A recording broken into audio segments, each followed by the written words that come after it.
Hello, Algebra kids. God, I miss teaching this in front of you.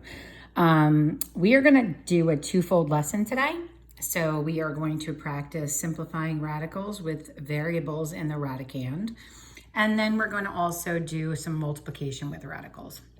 Instead of flipping you through all different kinds of books, I decided I would just use some of the examples they put on IXL, and then we'll stop and pause and talk about them. So let's look at what we're really talking about. So yesterday, you guys were just finding the square root of 12. So something like this. And you had to find the largest factor that was a perfect square. So you start running through your head 1, 4, 9, 16, 25, 36. Or you can put y equal to x squared in. And all of those values that are in output are going to be perfect squares as well, at least of those integers. So the largest perfect square that we know in here is 4. This is a perfect square, so we can perform that. The square root of 3 is going to be irrational, so we'll leave the non-perfect square under the radical. And then here we have square root of 4 is 2. So this is kind of what you did yesterday. And it looks like generally everybody was doing a really nice job with that. So today what we're going to do is we're going to add in this whole, what do we do with the variables? So if the problem really was 12y to the 10th, as it is right here, like what would we be thinking? So we have to pose a couple of questions here. The first is, what value times itself would give us y to the 10th? So if you think about it, y times y to the 9th, because that's to the first, right? So that would be 1y here, and then 1, 2, 3, 4, 5, 6, 7, 8, 9. And that would give me y to the 10th if this was all in multiplication. And you know that letters up against themselves indicate multiplication. So that's not a number times itself, right? So then you start thinking to yourself, okay, so what about maybe 5 and 5? So if I had 1, 2, 3, 4, 5 times 1, 2, 3, 4, 5, that would be y to the 5th times y to the 5th. In the same way that we have 2 times 2. So 2 times 2 equals 4. That's why the square root of 4 is the number 2. Y to the 5th times y to the 5th is keep the base, add the exponents. So you can see that if you were to take the square root of y to the 10th, you would actually get y to the 5th. So if we were to go back to this, that means that y to the 10th is actually a perfect square. So in the end, what we could have done for this problem would have been to list all the perfect squares. So we have 4, which is a perfect square, times 3. And y to the 10th is also a perfect square. So I'm going to underline those perfect squares. The non-perfect square will stay under the radical. I like doing that first. I hope you do that first. It makes life a lot easier. So the ones that you cannot perform yourself without a calculator, and obviously this is in most exact form anyway, and then the square root of 4 is the number 2, and the square root of y to the 10th would be y to the 5th. Okay? So if we go over here, we'll get this guy in. So we have 2y, and let's raise that up to the 5th. And then we're going back down, and we're going to do the square root symbol, and it's going to be up 3. My gosh, should take longer to put it in than it is to actually do it. Okay, so let's take a look at this guy. So basically, same idea. And then we're gonna come to a clear understanding fairly soon. So let's just break this up into its factors first.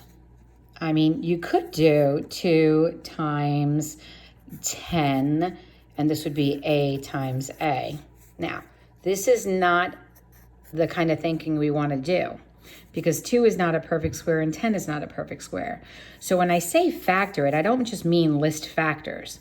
When you're doing square roots, your goal is to get the largest factor that is a perfect square.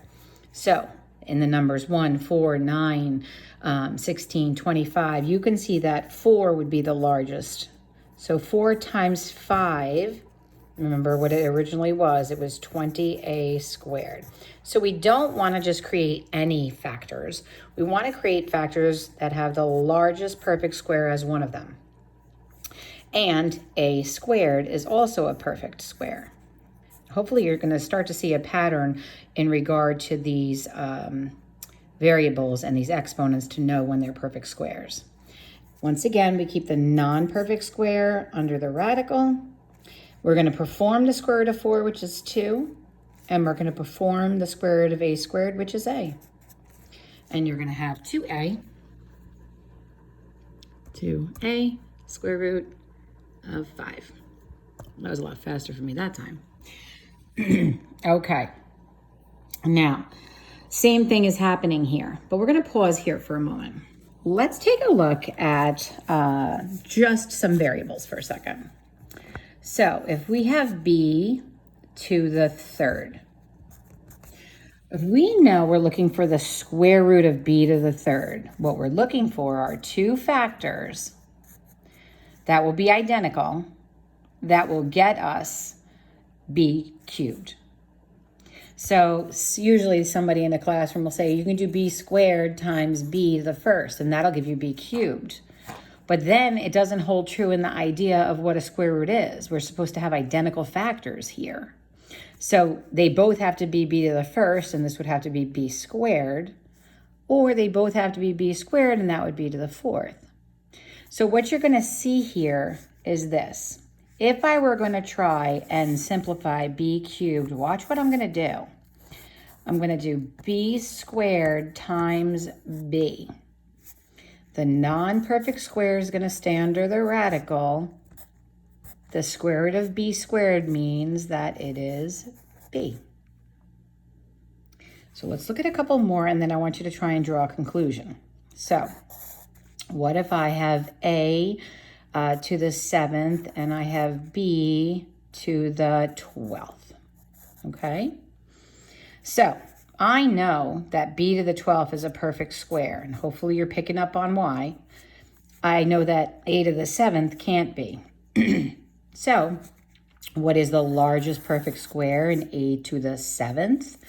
It's going to be one less than that. It's going to be a to the 6th.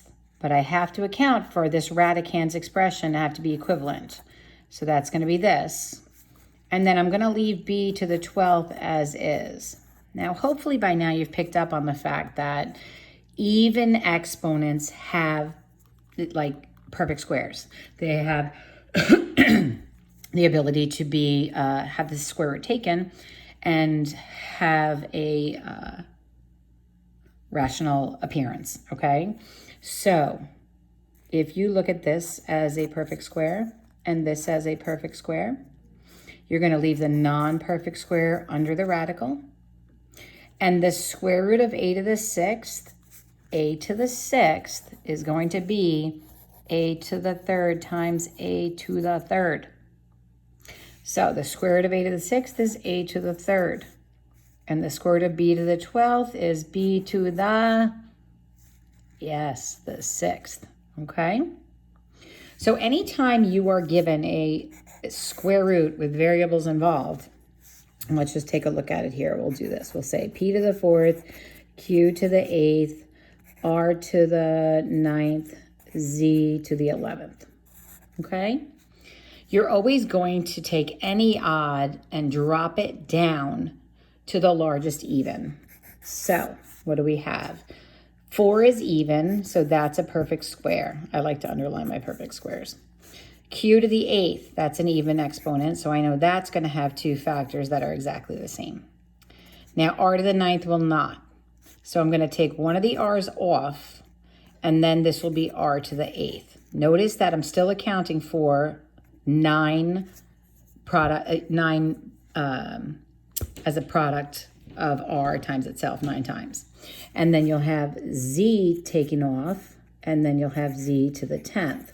So here I'm accounting for the product to be z to the 11th. Here I'm accounting for the product to be r to the 9th. And these guys were already even exponents, so we were good to go. I like to underline those perfect squares because it makes it nice and clear. Best first move, put all non-perfect squares under the radical, which would be the r and the z. This guy here and that guy there. And then the rest of them you can do. What is the square root of p to the 4th? It's going to be p to the 2nd. What is the square root of q to the 8th? It's going to be q to the 4th. And what is the square root of r to the 8th? It's going to be r to the 4th. Okay? So now, how do we handle it when there's both numerical coefficients and variables? So we'll start to build up to that. I'm going to pick up my pace a little bit now. So if we're looking at this at the square root of 75a to the 8th, the first thing you want to do is look for perfect squares. The largest perfect square in this is 25. 25 times 3 is equivalent to 75. That's an even exponent, so I know it's a perfect square, so I'm going to leave it alone. This guy is a perfect square. This guy is a perfect square. I'm going to leave the non-perfect squares under the radical. Take the square root of 25 is 5, and the square root of a to the 8th is a to the 4th. I'm going to come on over here.